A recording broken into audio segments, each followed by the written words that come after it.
মূর্খ না, ফাঁকিবাজ ভাবে। অনেকে এটাও ভাবে মা, যার যার মেন্টালিটিতে সেটাই, যার মানসিকতা যেমন আমরা তার কাছে তেমন। তুই এত মূল্যবান জিনিস তুই কিভাবে রেখেছিস? খুঁজে বার করা মুশকিল না? পরীক্ষার মধ্যে দেখাতে হবে না? তোমরা তো জানোই আমার পরীক্ষা চলছে, আর আজকে আমার দ্বিতীয় পরীক্ষা হয়ে গেল ইংলিশ, আর কালকে বাংলা হয়েছিল।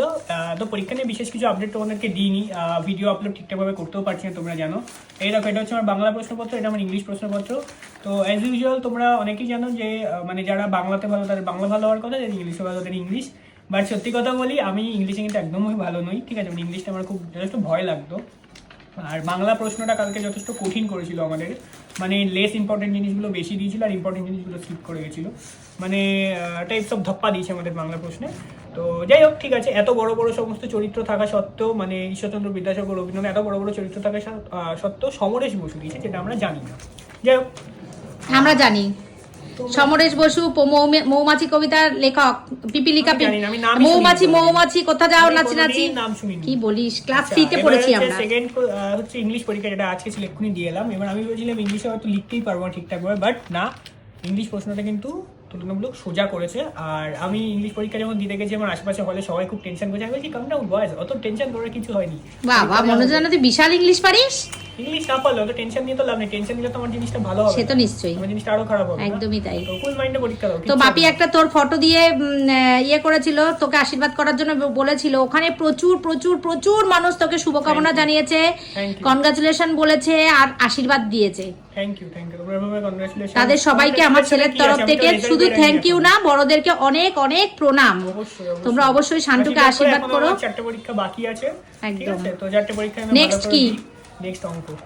ওরে বাবা রে, নেক্সট অঙ্ক, তারপর আর 3টে বাকি। আচ্ছা, এরপরে আছে political science, geography, economics. Economics হচ্ছে 25 তারিখ সবার লাস্ট পরীক্ষা।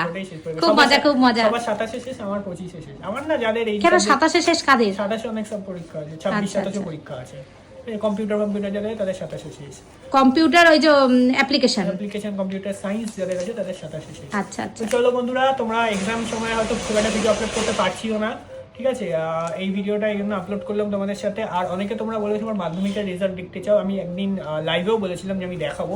দেখো, এখন এক্সামের মধ্যে কোথায় কোন ফাইলে রয়েছে খুঁজে বার করাটা খুব মুশকিল, কিন্তু তোমরা এটুকুনি বলতে পারো, খুঁজে বার করা মুশকিল বলে বন্ধুরা ভাবে তুই এত মূল্যবান জিনিস তুই কিভাবে রেখেছিস? খুঁজে বার করা মুশকিল না, পরীক্ষার মধ্যে দেখাতে হবে না? হ্যাঁ, পরীক্ষাটা হয়ে যাক, একটা ফাঁকা টাইম দেখে।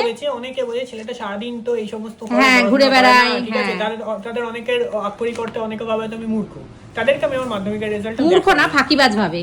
অনেকে এটাও ভাবে মা, যার যার মেন্টালিটিতে সেটাই, যার মানসিকতা যেমন আমরা তার কাছে তেমন। হ্যাঁ, সেরকমই।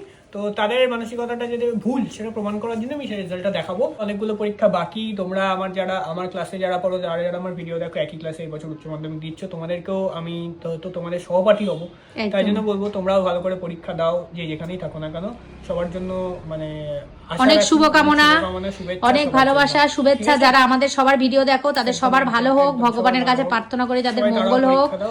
একদম, নিজের সন্তানের ভালো চাওয়ার সাথে সাথে অন্যের সন্তানেরও ভালো চাওয়া একটা মায়ের কর্তব্য, সেটাই আমি বলছি। আমার মাইন্ডসেট নিয়ে যা, একদম কুল মাইন্ডসেটে যা, পরীক্ষা চলে আসে, ঠিক আছে? কোনো চাপ নেই।